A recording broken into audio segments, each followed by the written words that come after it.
दोस्तों जय मसीह। एक बार फिर से आपका स्वागत करते हैं अपने चैनल सकरा फाटक में। दोस्तों इस संसार में कोई भी धर्मी पवित्र नहीं है दोस्तों। सब ने पाप किया और सब परमेश्वर की धार्मिकता से नीचे गिर चुके हैं, ऐसा परमेश्वर का वचन कहता है। तो दोस्तों आज हम इसी विषय पे बातचीत करेंगे। हम बातचीत करेंगे नीति वचन 16 का 2 और 3 से, जहाँ परमेश्वर जो है इस प्रकार कहता है।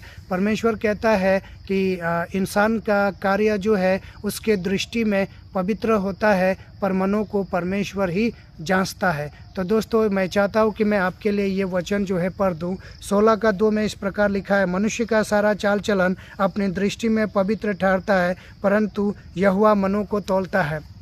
दोस्तों इस संसार में जब हम रहते हैं तो इस संसार में रहते हुए हम प्रार्थना करते हैं, उपवास करते हैं। अगर बिलीवर की बात करें, विश्वासी लोगों की बात करें, तो हम प्रार्थना करते हैं, उपवास करते हैं, वचन को पढ़ते हैं, प्रचार में जाते हैं और दान देते हैं, भेंटी देते हैं, दशंश देते हैं।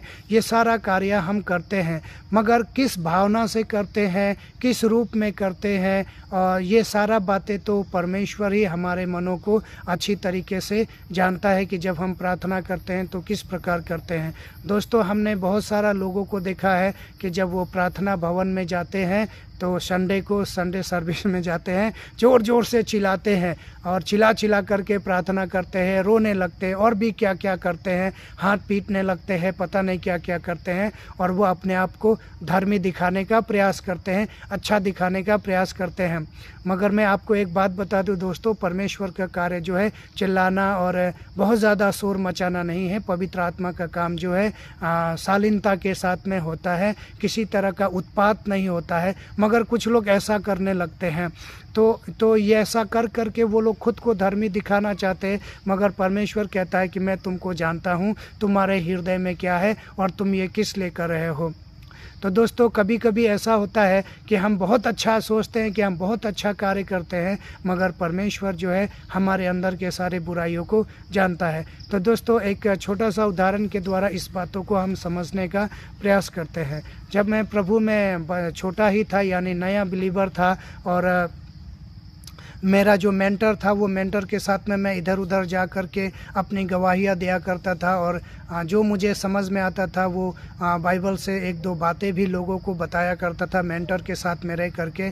तो उसी दौरान मेरा मुलाकात जो है एक लड़के से होता है, और वो लड़का जो है बिलीवर था, उसके घर वाले भी बिलीवर थे। और कभी कभी मैं रास्ते से होकर पैदल जाया करता था, उसके घर के रास्ते से हो करके। तो मैं उसको देखा करता था कि वो एक रास्ते के बगल में खड़ा है। तो कभी कभी मैं उसे पूछा करता था कि भाई तुम यहाँ पे क्यों खड़े हो, तो वो बताता था नहीं ऐसे ही खड़ा हूँ। तो जहाँ वो खड़ा रहता था वहाँ से कुछ दूरी पर एक नल था दोस्तों, जहाँ बहुत सारे लोग इकट्ठे होकर के लड़के लड़कियाँ बूढ़े जवान सभी पानी भरा करते थे, कपड़े धोया करते थे। तो वो वहीं पे खड़ा रहता था। और एक दिन पता चलता है कि उसने बहुत गंदा काम किया। मैं उस काम का नाम नहीं लूँगा। और इस तरीके से उसने अपने आप को बिगाड़ दिया, और इस तरीके से उसने अपने आप को बिगाड़ दिया, और उसके बारे में बहुत सारी बातें फैल गई, और हम लोगों को पता चला कि उसने बहुत गंदा काम किया है दोस्तों।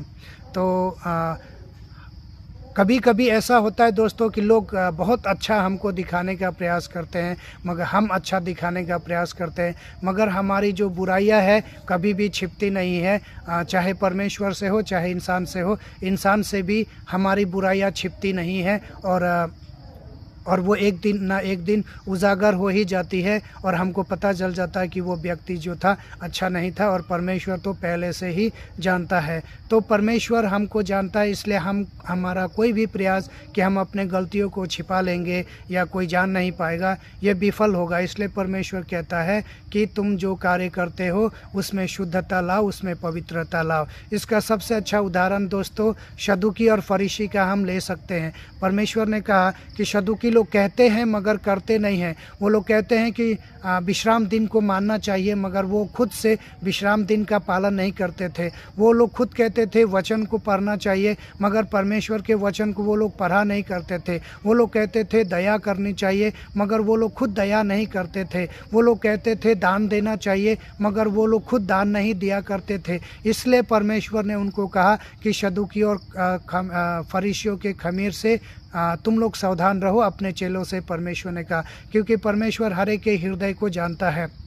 और दोस्तों, जब उस बेश्या औरत को जब उन लोगों ने पत्थर मारने के लिए परमेश्वर के पास में लेकर के आए कि परमेश्वर का भी जांच हो, तो परमेश्वर जो है नीचे बैठ कर के लिखने लगता है और वो खड़ा होकर के कहता है कि जिसने कभी भी पाप नहीं किया वही पहला पत्थर मारे।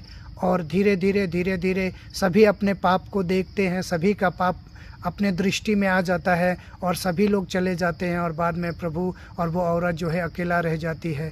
तो प्रभु उससे पूछता, क्या किसी ने तुझको दंड नहीं दिया? उसने कहा, नहीं प्रभु, किसी ने दंड नहीं दिया।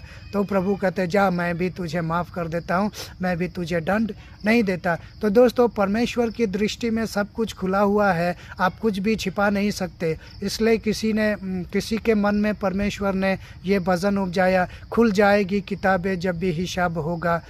तो इस प्रकार से परमेश्वर जो है सबका हिसाब करता है, सबके बारे में जानता है। तो उम्मीद है दोस्तों इस वचन से आप आशीषित हुए होंगे। और एक वचन हम पढ़ते हैं नीति वचन से ही दोस्तों। यहाँ पे लिखा है,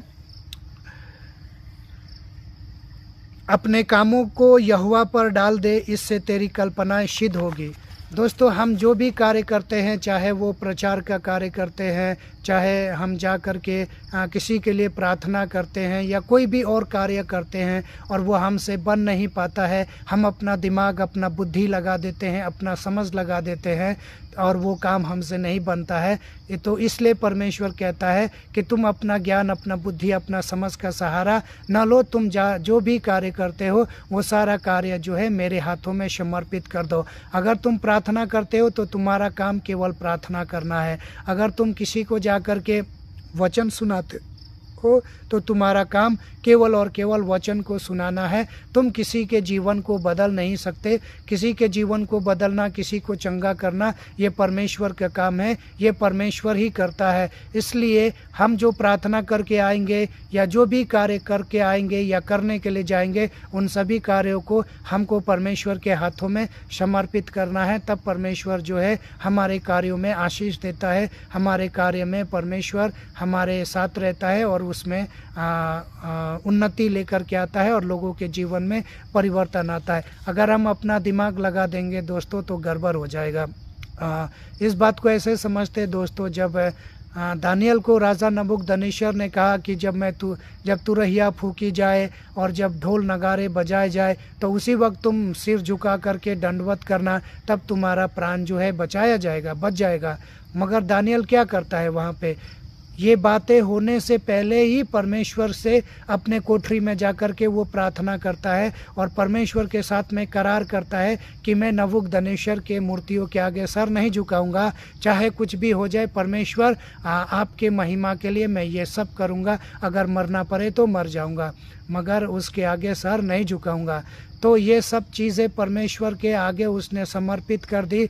और जब राजा के दरबार में उसको पेश किया गया नबूकदनेस्सर के सामने, तो उसने इनकार कर दिया और उसको आग में डाला गया दोस्तों। और जब आग में डाला गया तो परमेश्वर ने वहाँ पे उसकी सहायता की। आग में 3 व्यक्तियों को डाला गया, मगर वहाँ पे 4 व्यक्ति थे, परमेश्वर ने उसकी सहायता की।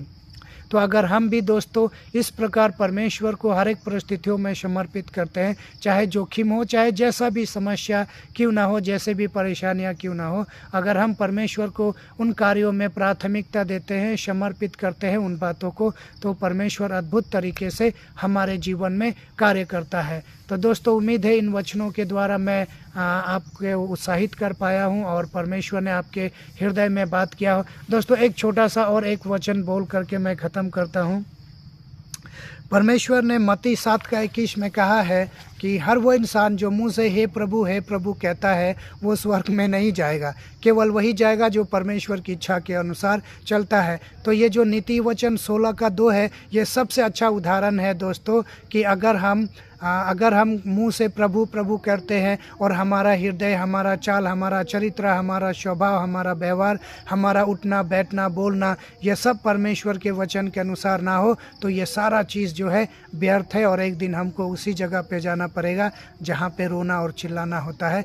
तो दोस्तों अभी भी हमारे पास में समय है, हमको अपने आप को जांच लेनी चाहिए, हमको अपने आप को परख लेना चाहिए कि हम कहाँ सही है कहाँ गलत है, कहाँ से हम गिर चुके हैं। अगर कहीं से भी हम गिर चुके हैं तो परमेश्वर के आगे हमें पश्चाताप करने की ज़रूरत है, क्षमा मांगने की ज़रूरत है। परमेश्वर दयालु, परमेश्वर क्षमा करने वाला परमेश्वर है, परमेश्वर निश्चित रूप से हमें क्षमा करेगा।